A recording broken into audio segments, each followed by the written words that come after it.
Estamos con el primer invitado de la tarde, me refiero a Juan Ignacio Genta. Él actualmente es CEO de Amber Plant, que es una empresa que produce 400 toneladas de papel. Hay mucho de este papel que lo podemos encontrar en diferentes cadenas de supermercados de nuestro país y una gran parte que de alguna forma se exporta y está en mercados internacionales. Pero lo llamativo de esta entrevista es la historia de vida de él y por eso un poco es que lo vamos a invitar para conocerlo porque tiene que ver justamente con la superación personal. Gracias por acompañarnos primero que nada. Un gusto que estés acá en el living. Bueno, muchas gracias y gracias a ustedes por invitarme. Primera vez en televisión, así que con un poco de nervios, pero vos relajate que la idea es charlar y que sea una cosa bien distendida, que te sientas cómodo. Muy bien, muy bien. Arrancaste trabajando bien de chico. Hoy justo que estábamos hablando de los primeros trabajos, vos arrancaste a los 11 años. Yo arranco a los 11 años.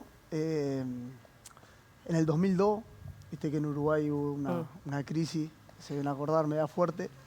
Mi mamá queda sin trabajo, o mejor dicho, va al seguro de desempleo por un periodo de tiempo, y en ese periodo de tiempo ella arranca a vender en las ferias barriales. Bien. ¿Vos venís de una familia trabajadora, ¿no? Sí, ¿Cómo está normal. compuesta? ¿Tres hermanos?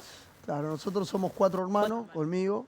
Yo tengo 2 hermanos varones que son más grandes que yo y una hermana mujer que tiene unos años menos. Sos de Maroñas. Soy de Maroña y bueno, una infancia normal, en un barrio normal o bajo, por así llamarle, pero bien. Bien, claro, pero familia consolidada, de valores y de trabajo. Sí, ese fue el inicio mío. Yo siempre digo que el inicio mío de trabajo, de iniciar en todas esas cosas, no fue tanto por necesidad, sino por un tema de superación personal, que ya desde chico, de niño, quería ir a más, ¿viste? Y bueno, como te comentaba, en el 2002 inicia ese emprendimiento, por así llamarle, mi mamá, con el tema de que estaba en el seguro de desempleo, y la empiezo a acompañar. Bien, a vender ropa. A vender ropa usada. Ropa usada que... Ropa de diferentes donaciones, iba a la feria y la vendía. Exacto, ropa que nos daban, o ropa nuestra que nos había quedado chica, o de ella. Iniciamos, ella estuvo 4 o 5 meses, tuvo la suerte de volver al trabajo porque la vuelven a llamar, y yo me quedé con las ganas de seguir trabajando. ¿De qué trabajaba tu mamá en ese momento? Mi mamá trabajaba en el banco de crédito, Bien. que fue el que cerró ahí en el 2002, y después los vuelven a reinsertar, creo que fue en el Grow, y ahí estuvo en varios lados hasta que se consolidó. Pero ahí le agarraste como el gustito al trabajo o al tener tu dinero, en definitiva, ¿no? Lo tuyo. Exactamente, ahí le agarré el gusto al trabajo y a poder comprarme mis cosas. A mí nunca me gustó de niño pedir ni siquiera de comprarme algo, salir a algún lugar a comer algo, comprarme ropa. Siempre quise yo tener lo mío, comprarme yo. Entonces, como que eso me impulsó. Bien, o sea que seguiste con ese emprendimiento que había iniciado tu mamá, seguiste vos con el tema de la ropa en la feria. Exacto, ahí arranqué. Nosotros hacíamos feria en Maroñas mismo, que hay una feria ahí en la calle Smidel. Posteriormente empecé como a expandirme en otra feria, en Villa Española, la feria de Piedras Blancas, y en diferentes lugares. Al año o a los 2 años más o menos, ya empecé a comprar en otros puestos otro tipo de ropa y a revender en el mío con un valor agregado. Claro. Y ahí ya tenía 12, 13 años, 14, iba creciendo el puesto. Bien, o sea que trabajabas desde muy pequeño, desde chico, 12, 13 años ya tenías como esa posibilidad de tener tu dinero. ¿Qué pasaba con los estudios? Porque obviamente como tus padres te habían dicho, todo bien con el trabajo, pero sí, hay que estudiar, ¿no? La típica, hay no estudiar. imagino, ¿no? Sí, es verdad. Y bueno, yo estudié hice ciclo básico. Terminé tercero del liceo. Sí. Inicié cuarto del liceo con 16 años, pero no lo terminé. Igual, algo que siempre destaco es que yo no dejo de estudiar porque me vaya mal o me llevaba materias de examen o tenía malas notas. Sí. Nunca me llevé ninguna materia de examen y siempre tuve buenas calificaciones. Pero yo me daba cuenta que ahí no me sentía cómodo y como que no tenía un futuro. Yo nunca programé una carrera o quería ser escribano o contador. Nunca estuvo, ¿viste? en mi mente eso. Entonces, siempre lo mío como que fue más lo comercial, ¿viste? Destacar más por ese lado. Bien. Y en un momento es que das un primer paso hacia la imprenta, ¿no? Hacia una imprenta, ¿cómo es que se da esa posibilidad y cómo es que comenzás a desarrollarla? Ahí va. Yo con 15 años empiezo a vender no solo en la feria, sino que también, un poquito antes, con 14, empecé a vender en los ómnibus, ¿tá? Vendía autoadhesivos y cosas de kioscos.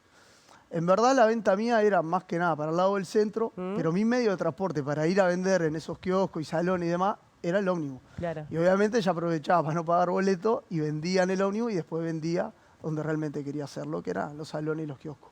Entre esos artículos que yo vendía unas comandas que se llaman notas de pedido, que son las comandas que hoy en día se usan en las pizzerías y todo lo que es comida rápida, Sí. y eso que se engrampan en los packing, ¿viste? Y ese tipo de cosas. Y bueno, empecé a vender, me fue bien, y yo creo que el clic ahí se hace cuando voy al proveedor mío de ese artículo y no tenía stock. Entonces, yo siempre digo que es el clic, porque yo, como cualquier normal, hubiera dejado ese producto y vendía otra cosa. Mi cabeza fue, no, este es el producto que yo más Claro, vendo. hay demanda y no lo tenemos. Exactamente. Entonces, mi cabeza en ese momento fue, tengo que buscar el medio, la forma de poder fabricarlo yo, conseguirlo en otro lado.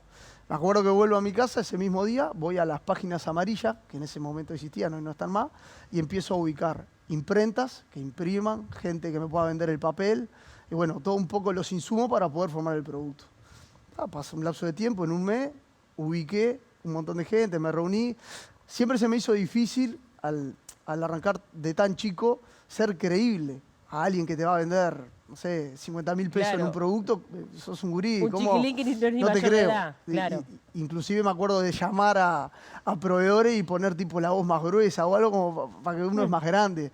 O siempre lo que decía era el negocio de mi padre. Y mi padre nada que ver. Sí, sí, Es sí. familiar, negocio familiar, ¿no? Y era todo mío. Pero y si no, no era creíble. Totalmente. Desde ir a vender el producto o de que me vendan los insumos para después fabricarlo yo. Bueno, todo pudo haber quedado ahí, pudo haber quedado en la imprenta, que de verdad te funcionó, fue creciendo, fue mejorando, pero diste un paso más. ¿Cómo Sí, fue? Y yo a los 19 años ya había consolidado un poco más la imprenta, ya tenía varias clientela mayorista, clientes grandes. Y bueno, me encuentro con un dinero a fruto del trabajo que venía desarrollando en la imprenta, que lo iba guardando. Siempre tuve una vida muy normal, nunca fui de grandes gastos, sí de grandes inversiones permanentemente, porque siempre voy a más. Que es algo que yo siempre destaco y no lo hago por lo económico. Al principio cuando era bien chico sí, porque quería el beneficio económico para poder tener mis cosas, comprarme mi ropa, salir, lo normal, más cuando venía de un entorno medio bajo como el que venía yo. Pero después con el tiempo le empecé a agarrar el gusto a lograr grandes cosas, o grandes proyectos, o al permanente concepto que hay de que acá en Uruguay no se pueden hacer grandes cosas, que eso no es para este tipo de latitudes. Que somos eso, pocos, que el mercado es no pequeño. hay mercado, acá grandes proyectos no caminan, fiscalmente tenemos una carga alta, entonces hay cosas que sí, cosas que no. Y yo no, como que nunca entendí eso, pero aparte no estaba a favor de ese pensamiento, sino totalmente lo contrario. Siempre quise ir a más, ¿viste? Y bueno, impulsado por eso, como te decía, me encontré con un rédito económico, yo tenía 20 años más o menos, y visualicé algo para invertir que tenga que ver con lo que yo ya desarrollaba, que era el papel, que era la imprenta, ¿verdad? Claro. Entonces, algo que acompañe para que toda la logística interna y la infraestructura que ya tenía hace un tiempito, acompañe, así bajar los costos. Claro, ¿viste? y que vos ya un poco conocías el producto, porque en realidad vos sos absolutamente autodidacta. Nadie te Exacto. enseñó nada, fuiste aprendiendo sobre la marcha. Exacto, yo siempre recuerdo de mirar YouTube, videos en YouTube hasta las 3, 4 de la mañana de cómo se fabrican las cosas. Esa siempre fue, Claro. era algo que era natural, no sé, pero de cualquier cosa, no solo lo que yo hoy estoy desarrollando. Siempre veo una lámpara y cómo hacen la lámpara, y buscaba una hora cómo se Claro. hace una lámpara. Como que hay una curiosidad en vos que siempre la tuviste, es innata. Siempre, y siempre, mi hermano siempre me dice, me acuerdo tuyo de chico, siempre me preguntaba, ¿y por qué? ¿Y por qué esto? ¿Y por qué lo otro? Siempre me gustó saber el porqué de las cosas, ¿viste? Y bueno, llevado a lo comercial, o en este caso a lo empresarial, eso me sirvió mucho también, porque fui adquiriendo mucho conocimiento, más allá de lo que me puede dar un estudio, porque esto es adquirir de acuerdo a la práctica, a verlo y hacerlo. Claro. Y bueno, y ahí me decidí por toda la parte de la industria del tisú, que es el nombre real del tipo de papel higiénico, Sí. servilleta, entra toda la parte de pañales, pañuelos, hay muchos Sí. artículos dentro de la industria del tisú. Y bueno, me decido por ese rubro. Obviamente empecé a viajar, fui a China varias veces, estuve en una parte de Europa, en Italia, que es donde hay las mejores máquinas de la industria Claro, pero ahí necesitabas una inversión grande, porque al momento de decir, bueno, voy a ir por este lado, que siento después de este estudio de mercado que hice, que es el que puede llegar a funcionar, necesito invertir en la maquinaria, que es lo más costoso. Estamos hablando de máquinas de $1 millón a veces, ¿no? Sí, sí, módulos que valen 600, 700 mil dólares, máquinas que valen entre 1 y 2 millones de dólares. Bueno, ¿y cómo diste ese paso? Porque en realidad, ¿cómo hace un chiquilín de 20 y algo de años para conseguir esa cantidad de dinero? Es verdad. Bueno, yo arranco con la primera línea, como te comenté, con esa plata que había juntado con la imprenta. Tampoco me daba para la primera línea. Conseguí una línea usada en Brasil, en la ciudad de San Pablo. Logré importarla, la pongo en funcionamiento febrero de 2020.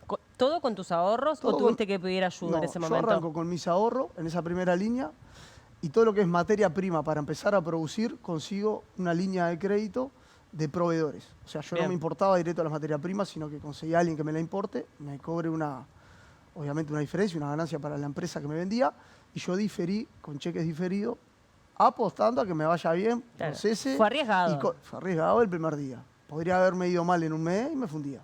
Sí, sí. Eso es real. Sí, y quedabas con una deuda gigante, con un Deuda montón y de gente. problemas de todos lados, seguro. Sí. Pero bueno, me la jugué como me la jugué que era un niño. Que es el concepto que yo siempre llevo presente. O sea, yo nunca tuve nada. Entonces, eso trato de no olvidarme nunca cuando hago una inversión nueva, cuando me hablan de un proyecto que es medio imposible de realizar. Y si pierdo, y peor de cómo estaba cuando arranqué, nunca voy a volver. No, claro. Entonces, eso me da una fuerza, me da una tranquilidad a la hora de tirarme al agua, por así llamarlo. ¿Tá? Entonces, en el 2020 pongo la primera línea de conversión, con todas esas circunstancias. Me va muy bien, explota la pandemia, se cierra todo el mundo, menos Uruguay, que el gobierno lo mantuvo por la gente, para que podamos trabajar y demás. A mí me vino en la parte comercial muy bien, porque lo mío era un producto masivo. Claro. Y como que Sí, servilletas, papel higiénico, aumentó el consumo porque la gente estaba más en su casa también. Exacto, se acentuó mucho más, ¿viste? El consumo de eso en los hospitales. Yo le vendo mucho a los hospitales, mutualistas. Y también yo empecé a desarrollar mucho mercado de lo que ya traía, que era la feria, ventas en la calle, en las esquinas. Mucha gente quedó sin trabajo, tenían el negocio cerrado y todos buscaban algo como para revolverse, por así llamarle. Y el papel fue una de las cosas. Entonces me hizo crecer mucho también. Y también sirvió de ayuda social, si lo mirás por un lado, porque mucha gente realmente, y hasta el día de hoy, sigue viviendo de eso. ¿Y cómo te abriste a otros mercados? Porque gran parte de tu producción hoy la exportás. ¿A qué mercado y cómo fue ese paso? Y mirá, después del 2021 logro comprar la segunda máquina, media similar a la primera, ahí duplico producción para netamente el mercado interno, y ya al otro año, ya 2023, principio de 2023, compro la tercera línea de conversión. ¿Tá? Ya en la tercera línea de conversión el lugar no me daba, y te respondo un poco el inicial de dónde salen los capitales de todo. Ahí hago una alianza con una empresa nacional, donde ellos hoy en día se están encargando de la parte comercial de todos mis productos. Y bueno, en contrapartida de esa empresa me da un apoyo económico en un periodo de tiempo largo para poder abastecer y realizar todas las inversiones que estoy haciendo hasta el día de hoy. Claro. Digo, con esa empresa somos socios en lo que es la parte de mercado, ellos están en la parte comercial, yo en la parte de fabricación. Y bueno, ahí cuando compro la tercera línea se abre el mercado para exportar. Hoy en día nosotros estamos mandando productos a Argentina. ¿Tá? El tema de las exportaciones recién se está abriendo este año 2024 que pasó en Argentina y parte también en Estados Unidos. Mira. Que yo allá también logré abrir una empresa en el estado de la Florida. Yo integro la Cámara de Comercio de Estados Unidos con Uruguay. Y bueno, ahí se me abrieron otro tipo de oportunidades. Y bueno, a poquito también estamos poniendo productos allá. Está buenísimo porque eso generaría también una escalada muy importante, ¿no? Y también esto genera puestos de trabajo, que en definitiva es interesante. Ayer estuvimos con el presidente del sindicato de industrias de nuestro país y hablaba justamente de eso, de la preocupación del aumento de puestos de trabajo para la gente. ¿Cuántos empleados tenés el día de hoy? Hoy en día somos 80 directos y también tengo aproximadamente 15 indirectos. Pero quiero resaltar eso de indirectos porque es una asociación civil, ¿tá? Cristiana, que trabaja con personas que reinciden, que vienen de cárceles y quieren buscar un espacio para trabajar, o gente en situación de calle. Y nosotros ahí tenemos un convenio con esa asociación y le damos trabajo permanentemente. O sea, con todo lo que conlleva eso, porque son gente que vienen de otro tipo de realidad y hay que tratar todos los días con ellos y creo que está bueno resaltarlo. Después, en la realidad, nosotros hoy, si bien somos aproximadamente 100 personas, la etapa final termina en 2026 con unos 400 puestos fijos, directos de trabajo, una producción de 4.000 toneladas mensuales de papel tiso en diferentes variedades de artículos y también que vamos a reinsertar en el mercado o vamos a reciclar unas 700 toneladas de desechos de la capital. Eso te iba a preguntar porque hay un proyecto con la Intendencia de Montevideo para generar ese reciclado que también me parece súper interesante, también teniendo en cuenta el impacto ambiental que tiene en la fabricación de papel, ¿no? Porque se basa del agua, lo tenemos bien claro con la instalación de las papeleras. Exactamente. Bueno, nosotros ya estamos cerrando ese convenio con la Intendencia, donde, si te fijas, hace un par de años atrás, toda la parte de hurgadores que andaban siempre en carritos en la calle, hoy en día no se ven muchos, se ven mucho menos. Hubo un trabajo también de la Intendencia con los motocarros. Exactamente. Bueno, la idea final es que muchos de esos motocarros puedan volcar, reciclar todo lo que es papel y derivados del papel y poder acopiar en nuestra planta. Ceder una zona para eso y que realmente les sea rentable, porque hoy en día están teniendo muchos problemas de dónde vertir eso que ellos reciclan. Las usinas están desbordadas y bueno, y creo que ahí es un beneficio para el país, para la capital, pero también para esa gente, que realmente puedan tener un trabajo firme, ¿no? y real. ¿Y vos qué has soñado en grande desde que sos chico? ¿A qué aspirás? ¿Qué te gustaría? Y bueno, a mí todo lo que es la parte de grandes proyectos y comercialmente me encanta desarrollar, pero el trasfondo mío siempre fue desarrollar algo fuerte socialmente, hacer un cambio social. Obviamente en mi país, yo nací acá y bueno, me encantaría, no sé por dónde puedo terminar, pero capaz que es más político que otra cosa, porque a veces esas son las herramientas que necesitamos para desarrollar algún cambio real, pero me gustaría ir más por ese lado, social. También entiendo que primero hay que, yo siempre digo, tener un modelo de éxito en algo.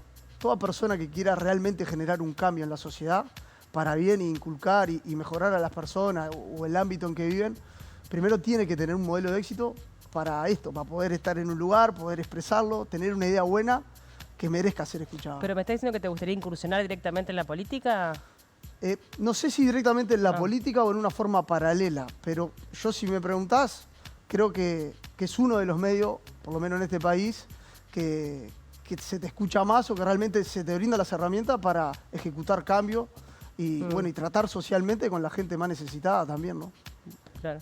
Y ¿en qué cambió tu vida, no? Porque hoy hablábamos mucho, bueno, de los proyectos, de los pasos que fuiste dando, del trabajo. ¿En qué cambió el día a día, no? De un chiquilín que era de barrio, que hasta hace poco viviste ahí en Maroñas, Sí, ¿no? hace 2 años más o menos. No, y cambió en un montón de cosas, digo que hay que privarse de algunas cosas a veces porque, claro, por ejemplo, este proyecto se tornó muy como político, o no tanto político, sino público es la palabra, porque es buenísimo, porque hay puestos de trabajo. Porque es llamativo también, ¿no? El crecimiento que has tenido, el impacto que has tenido también a nivel social, el que te vaya muy bien y es también llamativa la historia de un chiquilín de barrio que a iniciativa propia logra no solamente obtener un capital muy grande, sino llevar adelante una empresa, ¿no?, exitosa. Sí, es verdad, es verdad. Pero bueno, como te decía, a mí como bien decís vos, por todo cómo se ha dado la dimensión de todo, el cuidarse un poco más, ¿viste? O privarse de capaz de cosas años anteriores que siendo joven uno hace, capaz que yo no la pude hacer tanto o hacerla un poco menos, porque también hay familia atrás y hay trabajo, entonces uno tiene que estar... Yo siempre digo... Vinculado a tipo los excesos, ese tipo de cosas. Claro, en un montón de cosas. Yo siempre digo, tengo 33 años y me siento que viví un montón de cosas como si tuviera 70 años. Claro. Eso sí lo siento, ¿viste? O que vivo una vida más acorde a otra edad. Pero porque las circunstancias me llevan a eso. Eso es lo que más capaz que uno se priva de una cosa que otra. Pero después normal, disfruto de todo. Tengo una hija que es mi fuerza, es todo lo que tengo. Tiene 11. Evangelina, y bueno, también trato de estar lo más para ella e inculcarle también, ¿viste? Claro. Un montón de cosas. Me encanta enseñarle o le digo, yo con tu edad, yo ya estaba trabajando así, y no porque ella lo haga, pero ella tiene que saber que hay diferentes realidades y que le puede tocar el día de mañana a ella también, o que compañeros también pueden estar pasando por otras cosas. Totalmente, es bien interesante a nuestros hijos poder enseñarles los valores, ¿no? Como personas, independientemente en el lugar que nos encontremos por diferentes situaciones de la vida, el valor es lo que uno le puede dejar como gran enseñanza. ¿Qué le dirías para terminar, Juan Ignacio, a gente que está del otro lado y que de repente chiquilines que dicen, bueno, capaz que, no sé, creo que en Uruguay es posible? Sí. Déjame aclararte algo que quedó colgado del tema de la fabricación, que estuviste muy bien en nombrarlo, con el tema de las papeleras y la contaminación, porque a veces se presta confusión. Yo cuando desarrollo todo el proyecto nosotros imitamos las fábricas, por ejemplo, que se desarrollan en Alemania, que es lo último, que es un país que tiene poca agua del suelo. Donde yo estoy desarrollando el proyecto, nosotros no tenemos ni un arroyo, ni un río, ni nada de dónde vamos a tomar, ni dónde vamos a vertir los efluentes, sino que tuve que desarrollar, con los ingenieros obviamente, desarrollamos 5 plantas de tratamiento donde nosotros tomamos el agua subterránea y esa agua se vuelve a reinsertar en el proceso. O sea que no tiene un impacto ambiental. Y no tenemos tampoco, solo gastamos 5 metros cúbicos hora, que es prácticamente nulo para lo que realmente vamos a producir, y no tiene impacto ambiental, es vertido cero, totalmente cero. Eso está bueno resaltarlo, digo, porque acompaña todo lo que se viene a nivel mundo de cero contaminación y lo que todos necesitamos, ¿no? Totalmente, que hay que hacerlo a conciencia porque el planeta lo está pidiendo, pero también a nivel comercial porque los cánones internacionales cada vez van a exigir más la sustentabilidad para poder ingresar. O sea, si no cumplís con determinados parámetros medioambientales, directamente no entras a otros mercados. Entonces hay que también pensarlo por ese lado, de un lugar ecológico, obviamente, en primer punto, pero también productivo. Bueno, ¿qué decís? ¿En Uruguay es posible? ¿Hay oportunidades? Hay que buscarlas, a veces es difícil, también hay que decirlo, yo siempre digo, ¿no? que las oportunidades están, digo, acá hay que creer en uno mismo. Yo personalmente creo mucho en Dios, desde que era un niño lo vi presente en mi vida mucho y bueno, me apoyé siempre en Él. Y más allá de eso, yo creo que las puertas se abren, digo, no hay que cansarse. Yo me he caído muchas veces, he tropezado muchas veces y voy a seguir tropezando y equivocándome, obviamente muchas más. Pero eso no me condiciona a seguir adelante, no lo tomo como algo que me caí o me fue mal, no es por ahí, no, es por ahí. El tema que para llegar al objetivo realmente esas cosas malas te van haciendo mejor, porque si realmente no te caes o no tropezás o no te equivocás, ¿cómo mejorás y cómo vas avanzando hacia el objetivo final? Ese es mi punto de vista. Yo creo que pasa mucho de eso, está como ese tabú de decir por acá no se puede porque en la primera que emprendés te va mal o las ventas caen o bajan. O bueno, cada uno en su rubro deberá tener sus problemas. Eso no es un parámetro para mí, sino que hay que ponerse y en Uruguay es seguro que se puede. Y pruebas están, no solo en mi caso, sino que hay un montón de gente emprendiendo y llevando adelante proyectos buenos y grandes. Juan Ignacio, gracias por la charla, estuvo buenísima. ¿Te sentiste cómodo? Sí, muy cómodo. Bien. Y muchas gracias por invitarme. Gracias.